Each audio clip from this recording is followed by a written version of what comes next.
Chapter 21. Sweet, Sweet Success. The next few weeks were bitterly lonely ones for Ari.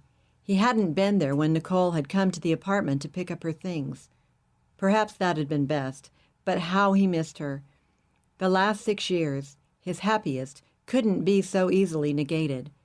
The vivid memory of her face and enchanting voice, of her lilting, contagious laugh and graceful feminine movements, of the very fragrance she had exuded, of the comfort of her presence and the love they had shared, made the present emptiness maddening.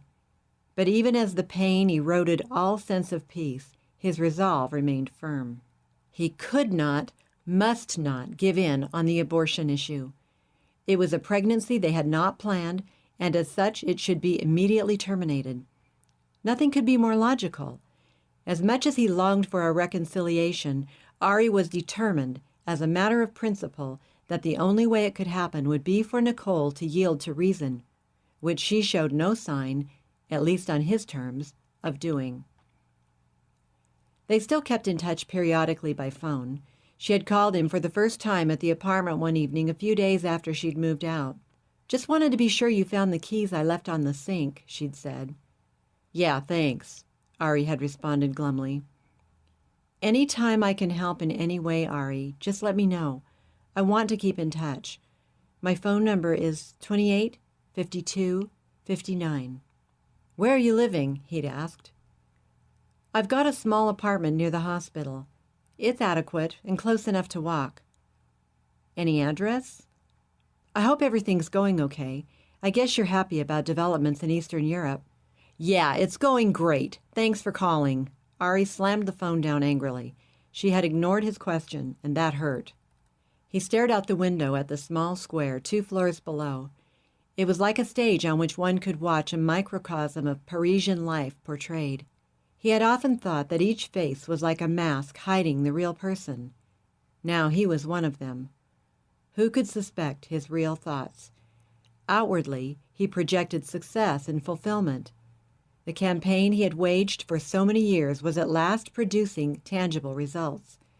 But inside he felt a painful emptiness, like he'd been severed from part of himself. "She's not coming back. God, I can't bear it." In October 1989, the time seemed ripe to turn up the heat throughout Eastern Europe, with special pressure on East Germany. Ari began to make regular weekend trips behind the Iron Curtain, leaving at noon on Fridays, right after his last class, and returning early on Mondays in time for his first class of the week. It was as much a matter of personal revenge as strategy that caused Ari to base the final phase of the long-planned student revolution at his old university in Leipzig. Student freedom marches were inaugurated to take place each Monday. Starting out inauspiciously, they proved to be the spark that would ignite East Germany. In harsh response, the Communist Party's aging 77-year-old boss, Erich Honecker, ordered the police to use all necessary force to clear the streets. For a while, it looked as though Leipzig would become a bloody replay of the massacre at Tiananmen Square. Ari, however, now in constant touch with Roger, and having received his repeated assurances of what was happening behind the scenes at the highest levels, urged the students forward, confident of the outcome. In a surprise move, pressured by Gorbachev and with promises of his own elevation to the party's top post, Egon Krenz, head of the dread state security forces, persuaded Honecker to discontinue the use of violence and brutality against the student demonstrators. The Soviet leader's secret plan was now in full swing with the special help of the Vatican. Riding the swelling crest of his personal popularity, Gorbachev's glasnost and perestroika had, by this time, gathered such irresistible momentum that nothing could stand in the way. It was no coincidence that the Soviet president made a well-timed visit to East Germany on October 7th, ostensibly to celebrate the 40th anniversary of the communist state. Nor was it mere serendipity that a few days later Honecker was forced out and replaced by Krenz. On the surface, that move seemed to be a setback. However, based on inside information from Roger, Ari pressed ahead boldly, knowing that, contrary to widespread fears, Krenz would be the unlikely man, in cooperation with Gorbachev, to bring down the Berlin Wall. The Monday demonstrations in Leipzig, always taking place a few hours after Ari had departed for Paris, grew in size and boldness from 200,000 on October 23rd to nearly 500,000 on November 6th. On November 8th, 1989, Ari suddenly announced the cancellation of his classes for the rest of the week because of urgent business in Berlin. He knew that the despicable Berlin Wall was coming down the next day, and it was only fitting that he should be there when it happened. The following week, the students in his classes would ask in astonishment how he happened to be on the scene at that historic moment. A lucky coincidence, of course, would be his explanation. His irrepressible elation, however, continuing unabated for days, caused more than one student and faculty member to wonder what personal stake he could have had in the collapse of communism to cause such extraordinary jubilation. All animosity and distrust between them seemingly forgotten, at least for that glorious moment, Ari and Roger played the parts of comrades in arms as together they watched the wall come down. While euphoric Berliners on each side chipped away at the hateful barrier that had so long separated families and friends, the two conspirators from the West congratulated and slapped each other enthusiastically on the back, as though they had played a major role in this historic event, which indeed, though unknown to those around them, they had. Ari was bursting with a sense of triumph that words were inadequate to express. At last! No one could possibly have understood how he felt to be a part of that exhilarating scene. "It's coming down, coming down. Bring it down," Ari kept telling Roger as if he couldn't see for himself. Gesturing with clenched fist over his head, he danced with any one of the hundreds of wild celebrants, men or women, who came within arm's reach. "You bet it is, y'all," Roger yelled in his broadest Texas drawl. "It's happening. We did it. Hooray!" Intoxicated with joy, Ari and Roger mingled with the frenzied crowd to greet the surging masses of humanity pouring through the breached wall in both directions. Pandemonium reigned as these two non-residents of Berlin, to a background of rockets, flares, and firecrackers, were swept up in a rampage of sweat-drenched and screaming humanity suddenly gone mad with ecstasy. The hated wall was no more, and it was indeed Krentz, the head of the equally hated secret police, who had given the command to remove that infamous barrier. By that grand concession, he hoped to appease the marching masses. Instead, he too was forced from office 3 weeks later.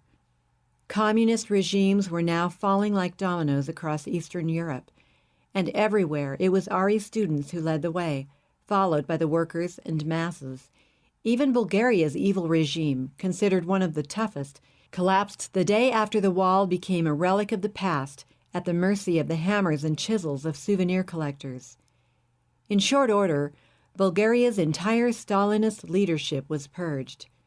Early in November 1989, participants in the first student demonstrations in Czechoslovakia were attacked, beaten, and arrested by riot police. There, too, Ari urged the students on, confident of the outcome. Within 10 days, it was history. The climax came on November 24th, with the triumphant appearance of Alexander Dubček on a balcony above the thousands of wildly celebrating demonstrators below. The hero of Prague's spring of 1968 had been vindicated at last. 21 years earlier, as the newly elected head of the Czechoslovakian Communist Party, Dubček had attempted to give communism a human face. That courageous but foolish and premature move toward freedom and reform had been crushed by Soviet tanks and 500,000 Warsaw Pact troops moving in to prevent an invasion by NATO forces. Now the Warsaw Pact was in disarray, about to be dissolved under Gorbachev's amazing orders. The new freedom had the Soviet leaders' full blessing, but that astonishing fact seemed to have lost its significance. It was the common people who had triumphed and were now exerting their will at last. Gorbachev was about to work himself out of a job. Developments previously unthinkable followed swiftly in dizzying procession. There was no stopping the revolution now, and in every country, Ari students had played a leading role in unleashing it.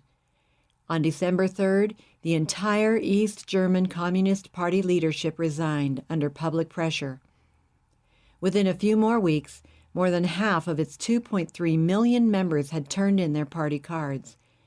Unification of Germany, so long thought impossible, was suddenly and obviously inevitable. Ironically, it was the masses of common people, the proletariat on whose behalf the communist revolution had allegedly been waged, who, in the end, rose up and rejected it. The fact that the workers' paradise, which had been 70 years in building, was a shameful fraud could no longer be denied. All that had seemingly been set in concrete was changing.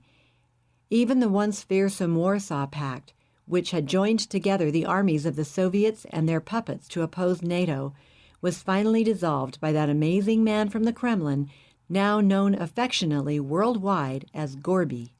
To the astonishment of a watching world, East and West, the twain that were never supposed to meet, began to form a new partnership. The European Economic Community would no longer be confined to the West.